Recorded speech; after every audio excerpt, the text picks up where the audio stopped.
Hey, it's Adam Walsh with The Signal. We took the show to Cape Spear because Parks Canada is celebrating 50 years of being here. We talked about those celebrations. We talked about the history of this place, light keepers, family legacy, also a bit about a coffee shop too. All of that in the show. Here are the highlights. Pascal Gurdon from Parks Canada is in front of me. You're dressed appropriately. How you doing? You went and put on a jacket. You know, I could say that I'm used to the weather here at Cape Spear, so I'm ready for anything. Why is this spot, you love this spot place, and before the show we were talking about a few different reasons of why. Tell us what you enjoy about this specific location. Well, here at Cape Spear, I think there's the obvious thing in the fact that it's just so beautiful, especially on a day like today. We're really spoiled to be out here with the sun today. and the waves, and if we look closely, we might see some whales peer off in the distance, maybe an iceberg. There's an iceberg. There's an iceberg Absolutely. right there on the horizon if we're looking, if we're looking north. We're looking north. Yeah, there you go. absolutely. So we're pretty spoiled from that perspective. But then this is also a place that's just steeped in history and stories. And as the acting visitor experience manager, it's great to see people enjoying their visitor experience here on site. How long have you been working here? I've been working here at Cape Spear Lighthouse for the last 2.5 years or so. Yeah. Yeah. What in this, as you started to work here, right? So the first couple times coming here, what was it that really kind of just, you mentioned the beauty and everything else, but what was it that really just grabbed you from this site? I think for me, it's the stories that we tell here. Okay. And specifically, I think one that's of personal interest is the story of the Canwell family. Yeah. And I think that's one of the reasons why our work is so interesting, because we have the opportunity to kind of expand on those stories and learn about those stories. But the legacy of the Canwell family here as light keepers at Cape Spear Lighthouse National Historic Site is just a very interesting story to dive into and to learn more about for me. And we're going to hear from someone with the Canwell family in just a couple of minutes. Tell me oral history. There's stuff going on too, right? So tell me a little bit more about that. Before. Absolutely. So one of the things that we're working on right now for Parks Canada, working with a Parks Canada historian, is an oral history project where we are documenting, through recorded conversations and with transcripts, the lives and work of the Canwell family while they were here. And I think from a Parks Canada perspective, we're incredibly lucky to be one of the few Parks Canada sites that actually has people who lived and worked here who can tell us their stories.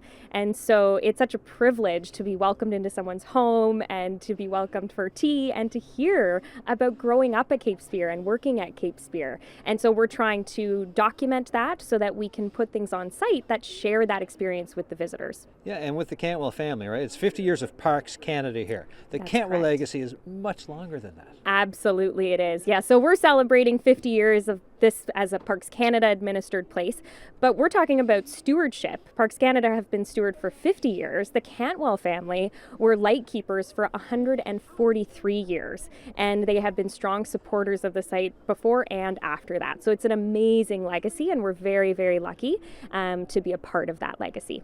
And who are we pulling in here now? Let's bring our next guest on over. Give us our best introduction for our guest to come out. Lovely. So we'll welcome Jerry Cantwell, who was the light keeper here at Cape Spear Lighthouse and lived on site with his family. Thanks for coming out, Jerry. It's great to have you. Mr. Cantwell, step on up to the microphone, sir. How you doing? I'm doing very well, thank you.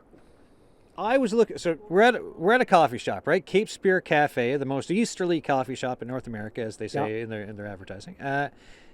There's a picture, a family picture. Yeah. And there's a bunch of kids and two parents.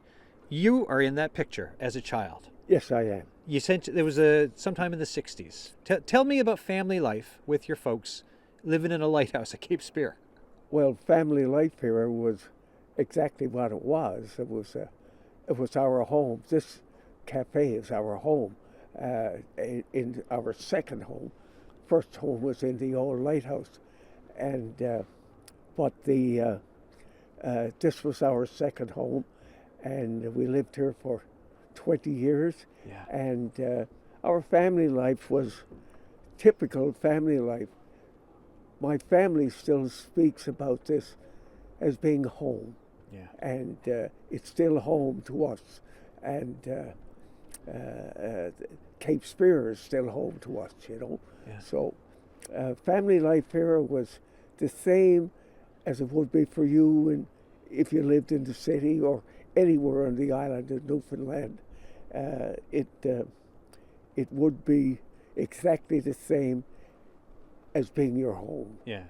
That home concept, right? Yep. And the feeling. And then when you come and visit and you walk around, Yep. this is where you were growing up. This is That's right. Your siblings with your parents. This is it's Christmases, it's Thanksgivings, it's spring, it's That's all of very that. true. Except you've got one of the most beautiful views on the planet. Well, Cape Spear to us was everything was our home, Yeah.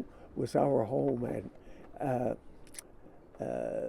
we thought of it as the fog alarm and the radio building and this house and that house and everything that was ours, you Yeah. know.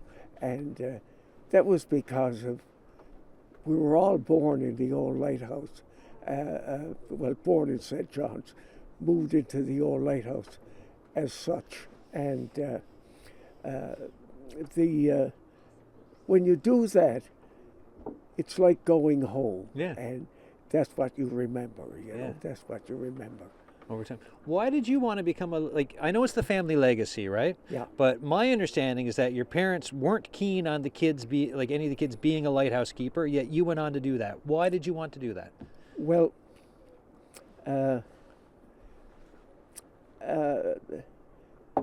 it was here as a job. Yeah. And I didn't expect it to last as long, but it did. It lasted for 31 years. And I spent 50 years here in total, both living and working. And working. And it was a job that was paid a higher rate than anywhere else. So it was money to start for me, you know. It was money to start for me, not knowing that it would cost me 30 years of my life, but I enjoyed every moment of it, you know, every moment of it, until things started to change quite a bit. Yeah.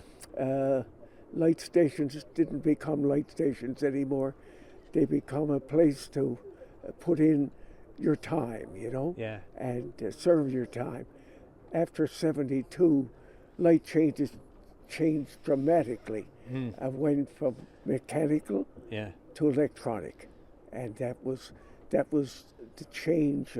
total change of light stations in Newfoundland, and the government spent their time trying to get rid of light keepers, but our bosses thought differently about it, and because we had a lot of offshore sites that were mechanically operated, generators and going all the time in order to run the horn and run different stations or different parts of the station, and that changed their thinking after a while. But then solar came in, wind generators came in, and it got all the people off light stations, with the exception of 5 sites still in Newfoundland that are still manned. But there's 19 that are land-based stations that you can drive to, and and they're manned, of course. And so we got 24 stations in total, still in Newfoundland with personnel With people on them. on it.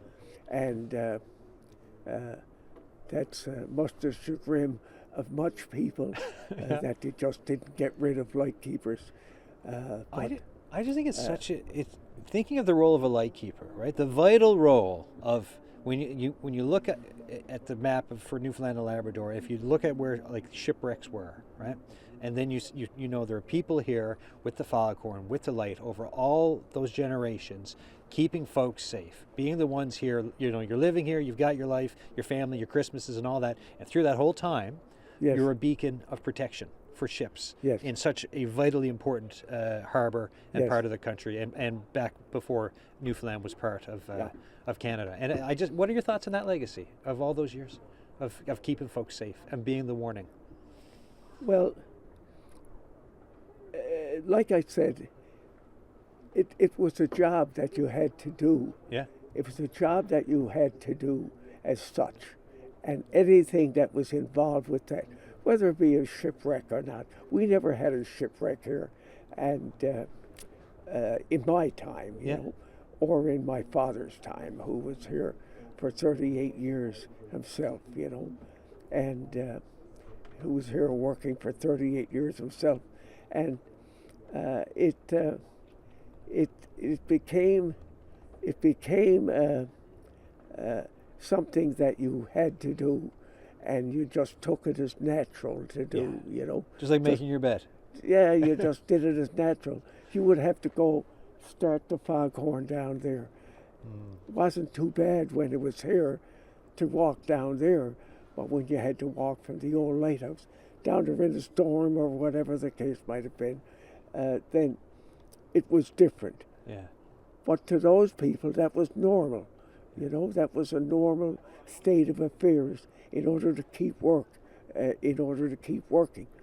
And I had two uncles who were gassed down in the fog alarm in a major storm of wind.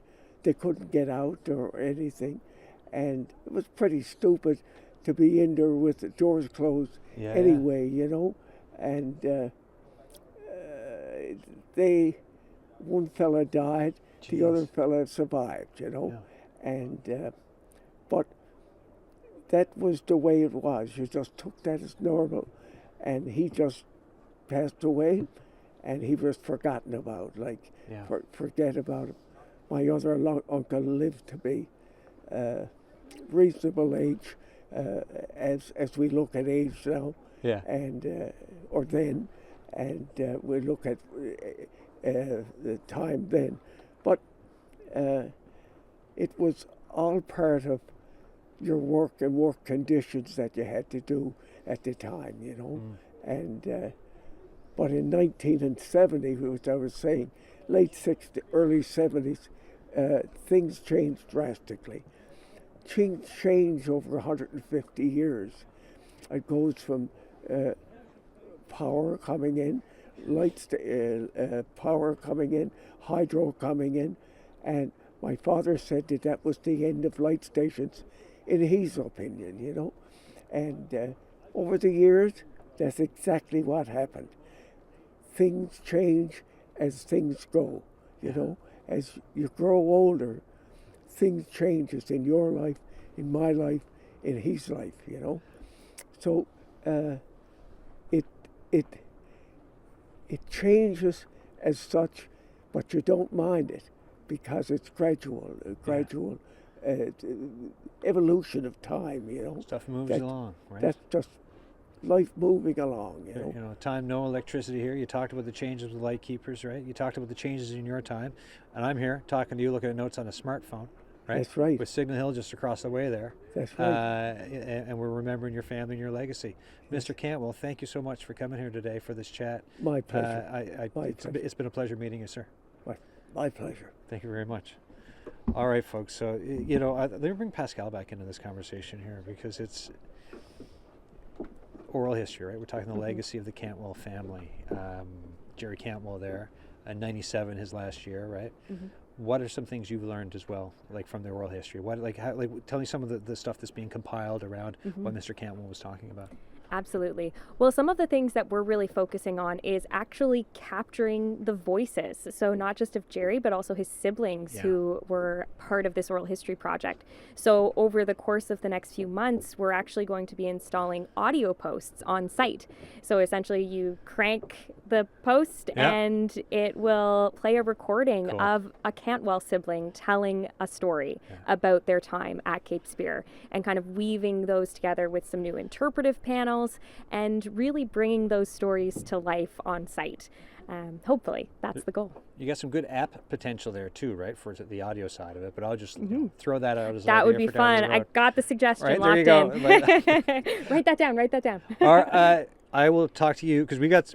Okay, let's do a safety hit first because we want to be safety oriented, and then we'll talk. I'm going to talk about the bakery here in the cafe. But Absolutely. quickly, why people like this? There's lots of signage, yet people are not always safe here. So what's the reminder on being safe? Yes, so safety is a shared responsibility here at Cape Spear. Parks Canada, we will do our best to remind visitors, both orally when we see them, give them the reminders, and with all the signage. Yeah. And then we ask that people adhere to those signs, stay on the marked trails, and stay in designated viewing areas. So for example, the most easterly point was redeveloped to be a beautiful viewing area, and that's a safe space where people can view whales and icebergs and waves, and we ask that people stay within those marked sites to stay safe. Yes, everyone, please listen to this very important message. It is Yes. very important. Yes. Do not ignore it. Okay, thank you for that. Thank you very much. And we'll talk to you towards the end of the show. Sounds good. So at the Cape Spear Cafe, when North America is waking up, the coffee is already on at the Cape Spear Cafe. Coffee is brewing. You can. I will charge you for that ad after the show. How are you doing? I'm good, thanks. How about yourself? I'm good. I'm hanging out here. This is Mark Murphy. This is a lovely spot. Tell us about the history of you getting involved with this. So a few years ago, Parks Canada put out an RFP Yeah. for a proponent to come in and take this wonderful building and basically turn it into a cafe. They had renovated it, Yeah. so we received. We were the successful proponent, Yeah. and we received a beautifully renovated building. And we developed a menu with our chef, and just wanted to create an excellent experience for people coming to visit. So it was coffee, baked goods, sandwiches. Yeah. And it's like the postmaster. So just tell us about your other location, and then we can talk. I can go on from there. Sure, yeah. So we are at Postmaster's Bakery. Yeah.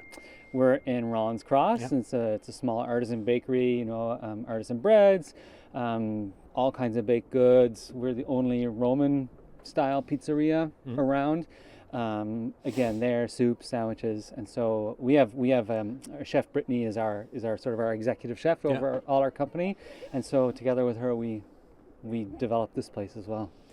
What's it like? So it's one that operating at Rollins Cross. I mean, which is such an interesting part of St. Yeah. John's, right? I mean, just the traffic conversations alone can occupy a lot of time. But so you're there in a very well-known part of town. Yep. And now to be operating from this site, right? It's a historic site. Yeah. It's a Parks Canada site. You get throngs of tourists through here. I mean, we were looking. There's an iceberg in the distance. I just saw one of the whale and iceberg tour operators that just down there in the water a little while ago.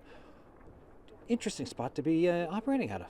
It's kind of excellent, I must say, right? Like to be on one of the most visible sites, one of the most visited sites. Yeah. If not in Canada, definitely in Newfoundland and Labrador. So all I can say is we feel honored, privileged, and all those feelings to be here. We're very, very lucky. We love chatting with the tourists. We love chatting with the locals. It's interesting that we have a lot of locals are coming out here now because Cape Spear is quote unquote too far away, right? That's what I hear a lot about in town. Oh, I'm not going out there. It's too far away. It's only like a 10 and 15 minute drive. It's actually not that far. But I think that the cafe is drawing a lot more locals out here now. I mean, not just the cafe, but it's a beautiful spot. But come out for a bowl of chowder or a coffee. It's a great spot to come. Yeah, and we're here. I mean, there's picnic tables out here on this deck. There's room inside because now, you're in shorts and short sleeve. I've been unsure if I'm regretting my beginning of the show. I said I was regretting it. Yep. Now I feel like I'm okay with the temperature. You seem to be doing fine. I know. I was promised today this would be indoors. So well, that's my fault. So here we are outside. You're holding up well. That's good. Well, the sun is on me now, so I'm good.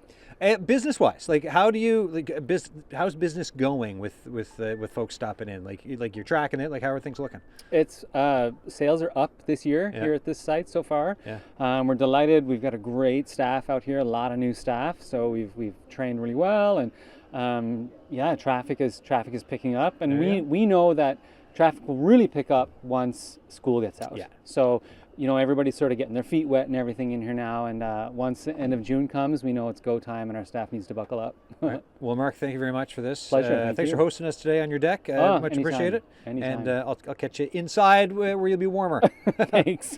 All right, Mark Murphy there. So Postmaster Cafe, also Cape Spear Cafe, which is where we are broadcasting from. We talk about tourists, right? We talk about people visiting sites.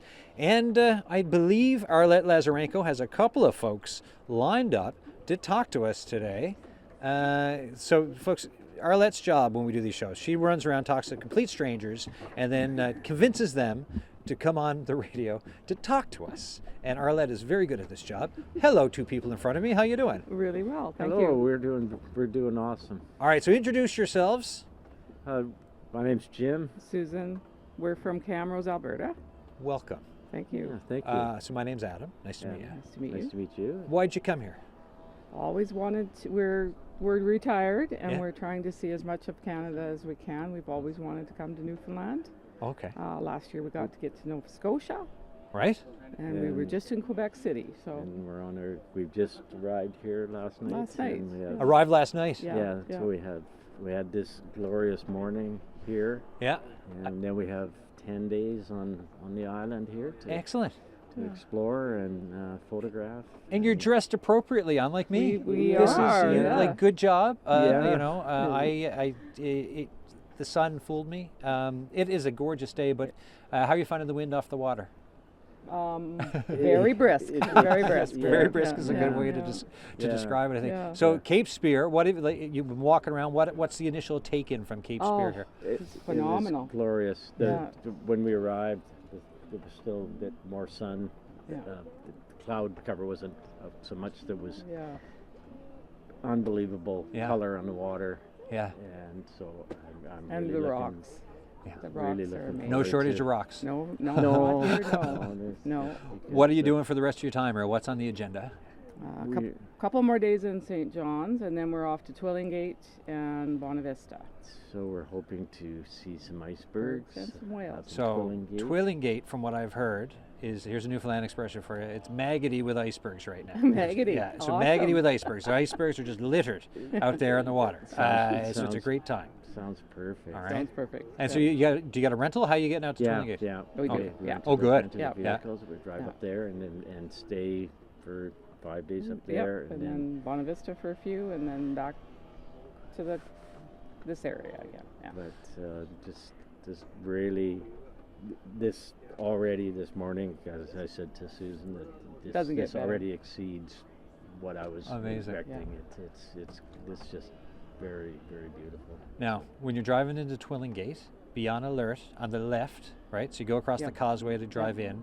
There's a gentleman, Captain Dave Boyd, who's got a couple of whale skeletons on display there. It is Great. worth your while to take a little look at that. We did a show there the other year, and he's got quite the story behind those. So tuck Awesome. that Okay. in for a little bit of local knowledge. Thank you very Appreciate much. that. You know, we will definitely. Yeah, look and it's into just that. right there as you're going up, so you can't miss it. All right, we'll do that. Oh, that's going to be wonderful.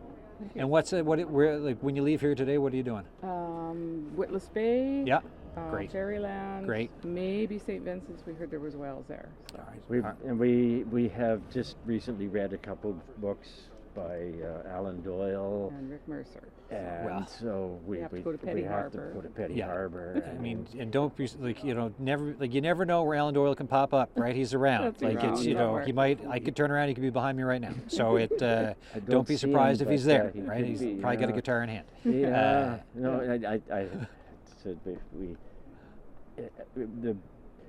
what we had read as his father had often Walked into walked town. into town to go to work, and so I thought I'd like to attempt that walk and just see it. And I don't driving think out so. here, and I think, I don't know if that's what No, I mean the thought is nice. You know, I Yes. think if you keep the thought, Yeah. that's good, and then you That's- can drive. It's probably That's right. enough. Yeah. Yeah, I think so too. Yeah. Nice to meet you both. Thank you very Enjoy much. the trip. Safe driving. Enjoy everything, and I hope the weather stays good for both of you. So Thank you thank you very very much. Cheers. Thank now. you. All right, folks. We're cycling through people. I'm looking at my notes that are Lazarus. Who do we got? Hi. We've got people in Hi. Canada shirts. How you Yes. doing? Good. How are you? Good. Let me see. Turn around again. Cross Canada Trip 2025. Yeah. Is this the start, the end? Which part This of the? is the halfway point. So you came out east for the halfway point. Excellent. Yes, we wanted to see the rest of Canada. I'd only been as far as Thunder Bay. Okay. And Rita had only been as far as Toronto and flying in. Yeah. So we own a motorcycle, so we rode on our motorcycle. Oh, From no way. Calgary, Alberta. From Calgary. From Yeah. Calgary. And you're going to talk to my brother and his wife, and they're in the car Yeah. with us, and they're from Osoyoos, BC. So they're the support car for the Yeah, motorcycle, that's right. right? Yeah, Yes. exactly right. Yeah. Yeah. So Rita, what's your name? Wayne. Wayne. Nice to meet you. I'm Adam. Hi, All Adam. right. How's the trip going so far? When did you get into town? We just got in last night. Okay, yeah. We came from Gander Yeah. and went to Cape Bonavista Lighthouse, and then down here last night. We got one more night here, and then we start our trek back. Excellent. We left on May 21st, All right. and we will get home on June 21st. Right on. Yeah. That's a great trip. So why this Canada trip this summer? Why this year? Well, because, well, it had nothing to do with the tariffs. Yeah, and all no, that yeah, stuff, hey, yeah. Because we planned that before Yes. the insanity began. But I've always wanted to go across Canada on a motorcycle. Yeah. And my brother On the back Trans-Canada. in the summer, last summer, said we're going across Canada, but they didn't really have a plan or a schedule. So I planned out this trip and said let's leave end of May into June before the school's out and the roads get busy and everything's. And so we said let's do it. Excellent. And we're both retired, so we're able to do it. Excellent. Yeah. Great. And what have thoughts of just walking around Cape Spear so far? Beautiful. Yeah. Beautiful. And, never thought I'd ever be to Newfoundland, but the people are so friendly, and everyone we've talked to said we hit the best weather. Yeah, you're lucky. Yeah. enough. You're doing pretty So good. it's been great. Because every so often, summer's just like, no, bye, we're not doing it. But this year, it's looking pretty good. Yeah. Yes. Yeah, I'd like to say I planned the weather in advance, but I think you didn't. brought it. Okay, so I will thank you for the assist on the weather. Yes. Nice chatting with you both. Enjoy the trip. Thank you. you. Right, and I'll get your brother in now to All say right. some bad things about you. Yeah, he's much older than me. He's much. Thank you very much. Thanks, Thank you. folks. Enjoy the Thank trip. you. See ya. Hello.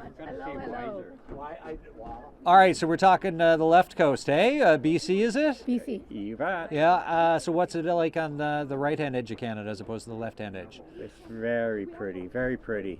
This is our retirement idea that we've had for years. So we decided we're going to drive every province. Oh, excellent. That's what we're doing, yeah. Yeah. So introduce yourselves if you could. I'm Adam, by the way. Nice to meet you. I'm Larry. It's my I'm wife, Delia. Dahlia. Hi. Nice to meet you both. So initial reaction to Cape Spear, Newfoundland for landing or for driving in and just checking everything out. Oh, beautiful, Spectacular, beautiful. beautiful. And just to see that we're on the most eastern tip of North America. Oh, yeah. It's just spectacular. It is. Yeah. Yeah, no, I mean, you just head out that way and you got Europe, another way, you got the continent of Africa, you go up north, it's Scandinavian amazing. stuff. It's amazing. My wife is former USA. Oh, right but on. Now 40-some years in Canada, Yeah. so this is her country now. Yeah. Yeah. But it's kind of funny to listen to her family say, "Are you north of New York?" Because they think that's the East Coast. We said, "Yeah, we're north and a lot east." Yeah, it's Further like, east. yes, Yeah. there's stuff up there. That's right. Yeah. It's just that we live in this beautiful country and we never take time to appreciate what we have here in Canada. So this was very important to come out here. Yeah, it's. I think that's such a great point, right? Yeah. Taking time, appreciating the country, Yeah. talking to folks from coast to coast and everywhere we in are meeting between. so many wonderful people all along the way. Yeah. Yeah. Yeah. It's wonderful. And you realize what a history Canada has, Yeah. especially out east here, and Yeah. even from Ottawa Oh. on. I Yeah. mean, the history, the buildings, the Yeah, structures. I loved Ottawa. Beautiful. Yeah. Yeah. Our national capital is beautiful too. Yes, But definitely. yeah. What? So what are you going to be doing now? What do you want to see or do, or what's on the plan for the next day or two? This is our most eastern point, naturally. So we're going to turn around and start working our way back in a different route back across Canada. Okay, See cool. a few different things. Yeah. If you go back when you're back in town later today for St. John's Yes. downtown for the War Memorial, which was recently refurbished. There's after all these years, right from the First World War, and there's a tomb of an unknown soldier there that was just put in last year. Yep. It is quite. I would recommend you check that out. And just up the stairs from it, there's a spot called the Crow's Nest if you want history. Yeah. And it was a World War II officers' pub. In the pub, there's a periscope from a German U-boat that surrendered at the end of the war. in this pub called the Crow's Oh, Nest. wow. That's So wonderful. if you're down around Duckworth Yeah. Street where the War Memorial is, check that out. Yeah. And then the Crow's Nest is just there. They don't mind people darting in for a little look around. Yeah. Perfect. So that Thank would you be very one much. recommendation. Just one more comment Yeah, that yeah. we have. I've heard rumors about it before, but Newfoundlanders are very friendly. The you know. rumor's there. Yeah. Definitely they true. do go out of their way to help you. And Good. We really Yeah. appreciate Yeah. it. Excellent. Thank you. Look, I appreciate you having a little yak with me here on the radio. Enjoy your time here. Oh, we will. And nice meeting you both. Thanks a Nice lot. meeting you too. All right, folks. Bye-bye. See you now. We've mentioned history a couple times here, so I want to bring Tom Cromwell into the conversation, who's also with Parks. What's your official title, Tom? I'm the External Relations Manager for Parks Canada and Newfoundland East. That doesn't sound history-like. How How do we work history into this? I used to work out here at Cape Spear, and I was lucky enough to be involved in our project when we were restoring the World War II gun battery down at the most easterly point.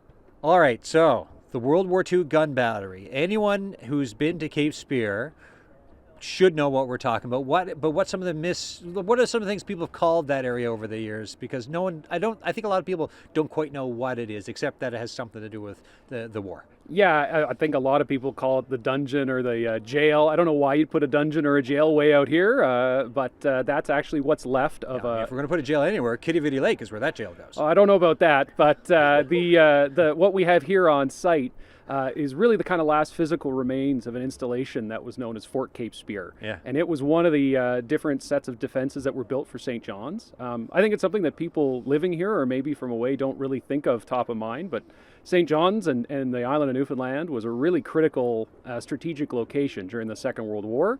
It's where a lot of ships that escorted merchant craft from North America to Europe to deploy supplies and soldiers. The smaller ships that protected them from submarines worked through St. John's because it was kind of a good midpoint so they could rearm and refuel, and that meant the port facilities had to be protected. Right. When we were talking before the show, you said something to me that really, it's still in my brain. Because we talked about like the closeness of war to here, right? And yes, it can be windy here, and the weather can be horrible, and you don't hear anything except for the wind. But for the Battle of the Atlantic on calm days, they would have heard stuff. Yeah, so we actually have the diary of the unit that was here. They were called the 103rd Coastal Artillery. I'm actually holding a reproduction. Yeah, hold up. We've got the camera on you, Not great for the radio folks, but No. it's a kind of a green tunic with badges on the shoulders that say RCA for Royal Canadian Artillery. And this was a unit raised in Nova Scotia. They were actually from Dartmouth and Halifax, and they came to Cape Spear in 1941 and were here until 1945. And we've got their diary of what they were doing out here day to day, the entire time they were here. And early on, especially in 41 and 42, there are entries that the guys on night watch could hear explosions out to sea. And those either would have been the sound of torpedo impacts on merchant ships, or it would have been the sounds of depth charges, which were the kind of weapons used to protect those ships by the Canadian Navy vessels that were escorting them being deployed. So, you were really right on the edge of a battlefield here. Yeah. And it's even more important to remember, say in 1942, there are direct attacks by German submarines on the port facilities at St. John's, right behind us here. There were 3 torpedoes fired at the Narrows that impacted on the South Side Hills and up by North Head Trail, where North Head Trail is now. And then, of course, there were ships sunk at Bell Island in 1942. And that was, again, a German submarine that had gotten right in close to shore. So this was an active combat area for the Navy, but as well as for the Army and Air Force folks that were stationed in St. John's and at places like Fort Cape Spear. Yeah, on this, and we're at the 80th anniversary of the end of the Second World War. Yeah, right at the end of the Battle of the Atlantic, and we're just here now, Cape Spear, talking about that today. Yeah. How did the refurbishment go? So the refurbishment was a project we undertook over 2 years. Yeah. What we ended up having to do was kind of an assessment of the buried sections of that gun battery. And for folks that haven't been there, it consists of 2 gun positions, which are exposed. And you can still see the big old cannon tubes that are there. The equipment was removed at the end of the war, but the barrels are still present. And then 4 buried magazines with big curved vaulted ceilings, and then 2 what are called ready rooms, all connected by tunnels. And the ready rooms were actually where the soldiers would have been on their duty hours when they were waiting on for 24 hours. What we had to do is we had to do an assessment to see what could be stabilized and what could be saved.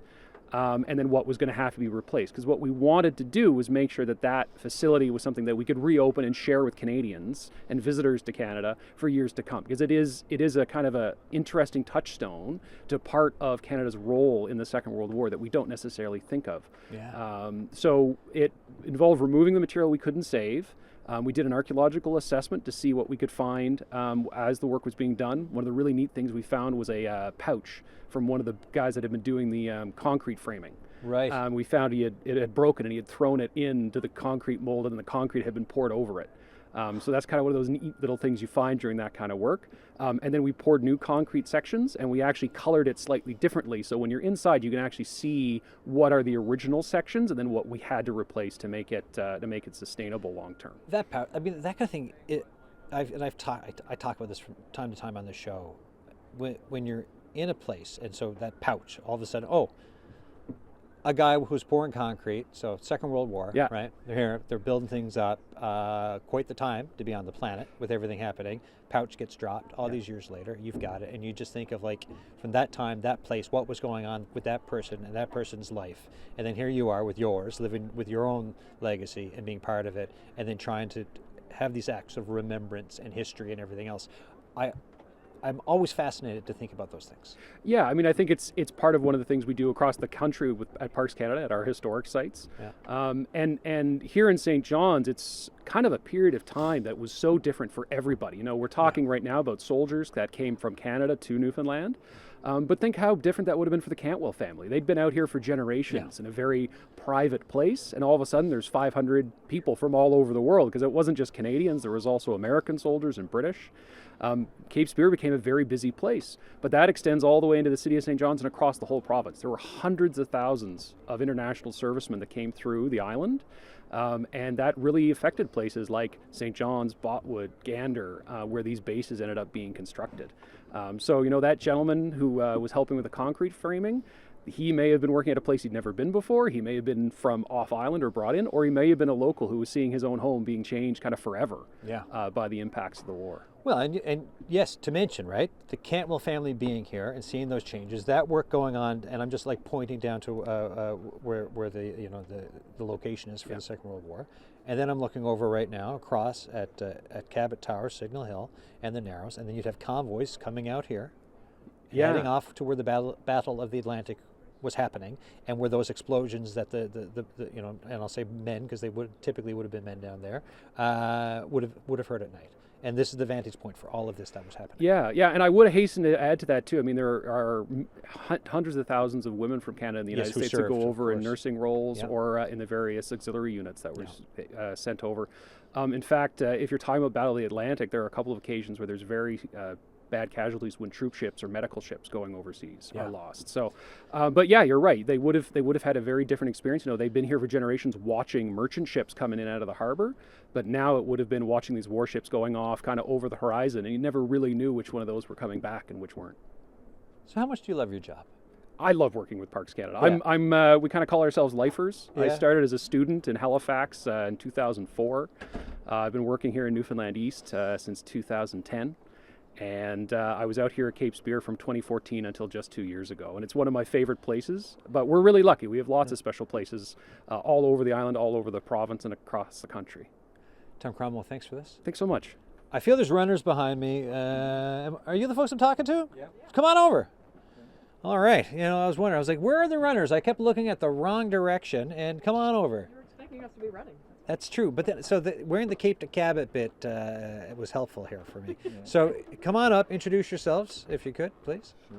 Hi, I'm Margot Soucy. I'm the president of Athletics Northeast. Hi. Steve Delaney. I do a lot of stuff for the running club. Yeah, move into the microphones as close as possible.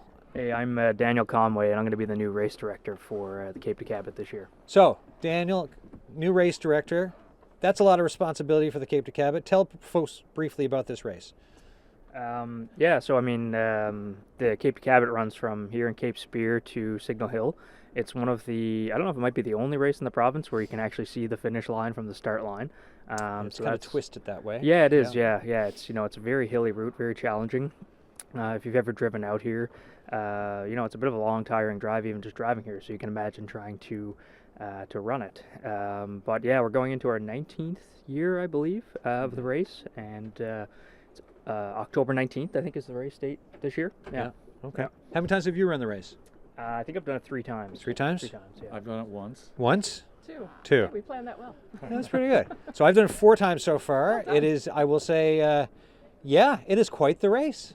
You know, it is, you can see the end, and there's a lot of misery in between, because it's, what's the net gain on this thing? 550. Yeah. 550. Yeah, and 400 downhill as well, which isn't, as you know, is just as almost as hard as going uphill. Yeah, the bit running down out of Shea Heights is special, right? Yeah, you can get a real good time, but yeah, I'm always worried that I'm going to just wipe right out. So when's the race this year? What's the date? The 19th. 19th of October. Yeah, and how many folks can register? The limitation is 500. 500, right? So yeah, for the first up until the pandemic year, we sold out every race. I think we sold out last year, and we'll expect to sell it this year too. How has running evolved in this province over the last couple of decades, right? Because I remember growing up, so I've said this before on the show too, but my grandfather in the 70s, I believe, in Glovertown, him and the town doctor used to go jogging, and people would be like, where are you jogging to? Yeah. They would probably even say jogging, but where are you going? It's like, we're going for a jog. What does that mean? And everyone thought they were weird, right? Yeah. Now, there's so many different running groups, right? Yeah. How long have you been running for, Margot? Yeah, probably about 20 years now. Some of us meet partners through running, which is maybe why a lot of people come out to run. But we had this conversation earlier. I think in my mind, there was a lot of elite runners in the beginning, and now it's evolved to a very recreational sport where there's all fitness levels. And to me, it's as much about the people that you're with. Like when we go out in the mornings, when you're not injured. The vibe, like everyone's so positive, like it's a really good group to be around. Yeah. They're just all very supportive, and it's a great way to start your day if you're out in the morning. And yeah, there's certainly a lot more people than ever before running. Yeah. Right, and I think if you look back in like the 80s and 90s at the Telly 10, you might get a couple of hundred at the most, and then after the turn of the century, it just started going up in leaps and bounds. So I think 2016 was like the peak year for almost every race. We had sellouts on everything. 600 people registered for the Muse. Over 6,000 for the Telly, or close to 6,000 for the Telly. And that's so fantastic. Yeah. It's trending back up again now too. So why is the Cape to Cabot a better race than the Telly? For me, it's as much about the physical and the mental. I mean, the downhills are tough and the uphills are tough, but just I mean the Telly 10's mainly downhill. Yeah, come on, let's talk honestly here. Nothing exciting about running down Topsail Road either. I mean, it's pretty. There you go. Let's get the shade going on the Telly 10. I mean, the Telly, it's a great race, but this is the scenery out here. And folks, I'm kidding. The Telly 10 is a fantastic community-minded race. It is great. It is such a great experience. But there is a bit the difficulty level around the Cape is when you finish it's something. People who finish the Cape to Cabot often have the same expression as people who finish a marathon. Yeah. It's not obviously quite as difficult. No. It has its difficulties in its own way. And of course it's picturesque, and we put a lot of special things in the race that actually we added them to our race, and then of course it's improved all the races as a result of raised their standards in terms of what they give to people and so on. No, it is quite the race. So, and when does registration open? August 1st. August 1st. All right, so if anyone's curious about this race, August 1st, it's quite the race to run. It's quite the experience to finish it. Guys, thanks for coming out. Any last point before I let you go, just about running or racing or anything else for the Cape? No, my thought would be anyone could give it a try. We've got Florence Barron, which a lot of people know as like a phenom in the running world. She's in her 80s and still tackling the Cape to Cabot. Yeah, anyone can. If you run, you can run this race. It might take you a little bit longer than others, but that's fine. Right? 3 hours, hopefully. We want you to 9 minutes, which is a really fast walk, or a combination of running and walking. I'm trying to get below an hour 50 minutes. That's what I'm trying for this time. I've hit that 3 times, and I haven't been able to get below. So we'll see. This is your year. This is my year. I can feel it. All right.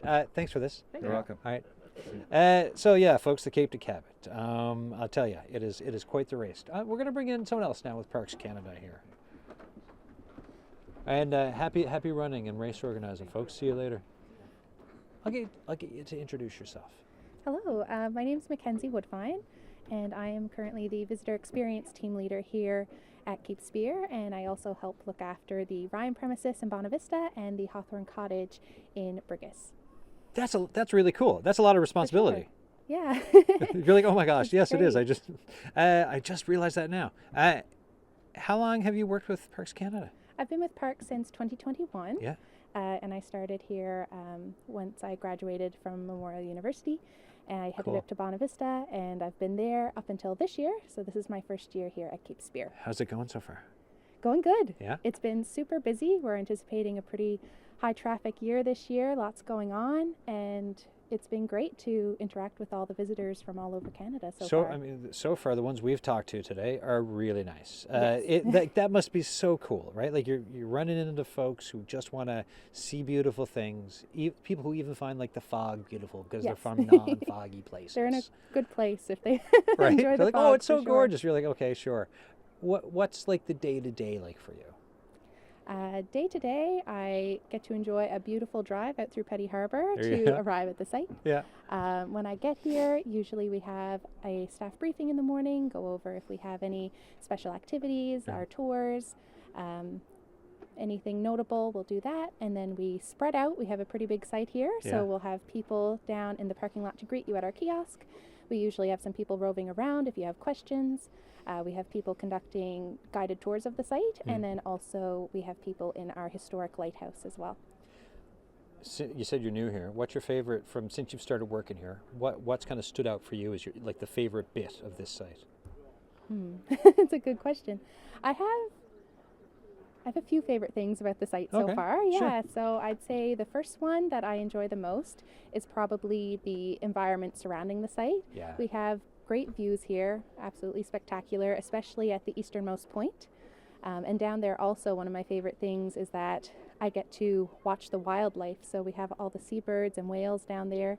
So I don't know if there's too many people who get to watch whales on their lunch break. So I feel really fortunate to be in a spot where I get to do that. It's a pretty great day at the office. For sure. Right? The whales are back, looking at them, identifying the different types of seabirds, plus Yes. meeting tourists who are just out having a great day, enjoying themselves. You got a good job. For sure. Now, is it better here than your other locations? Oh, it's going to be a close tie. I must say, one of my other favorite things is that the Parks Canada employees that I've worked with at all of our sites, they are some of the most passionate, dedicated workers, and it's absolutely been a blessing to work with all of them at different locations. Mackenzie, thank you so much for the chat. Yeah, thank you. Nice meet you. Good luck with the rest of the summer. Thank you so much. Have a great day. Cheers. Mackenzie Woodfine there. We're going to bring Pascal back in just as we're winding things down. An hour flies by, especially when you're just hanging out at a cafe on the right-hand edge of Canada. The sun went away. That's Cape Spear for you. Next time I do a show here, I'm bringing a sweater. Although I've survived, I've done okay, right? What's on tap for this summer? Right, 50 years of Parks Can here on this site. So there are some celebrations. We talked about the Oral History Project. Absolutely. We talked about the work done for the Second World War site. Yes. But what's the regular or slightly fancier stuff happening this summer? Yes. So in addition to our regular programming, which Mackenzie talked about a little bit, we have some special 50th anniversary things. So one of them, and it's a crowd favorite, is this the lighthouse bit? our anniversary pins. Mm-hmm. So you can get these lighthouse pins in one of two ways, either by being the 50th person to enter the historic lighthouse any day. So once a day, we give away one of these pins in the historic lighthouse, or with the purchase of a seasonal pass for the site. But these pins are available and they're super fun.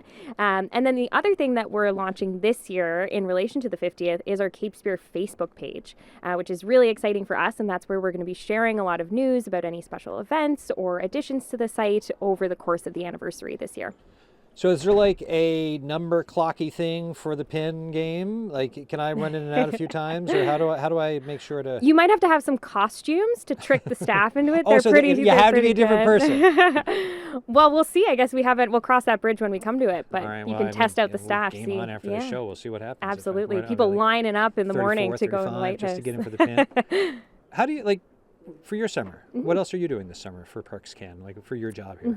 So for my position, I manage 5 National Historic Sites in eastern Newfoundland. So here, Just 5. Just 5. Yeah, Okay. I know. Get a couple more in there. So Cape Spear Lighthouse, Signal Hill, Hawthorne Cottage in Brigus, Castle Hill in Placentia, and Ryan Premises in Bonavista. So I have, quite frankly, the best job in the world where over the course of the season, I get to help those sites run their visitor experience programs. And I spend my time between the sites and here in St. John's just making sure that all of our visitor experience operations progress and people have a nice time. When you talk to folks, having a nice time. Yes. What's that like for you?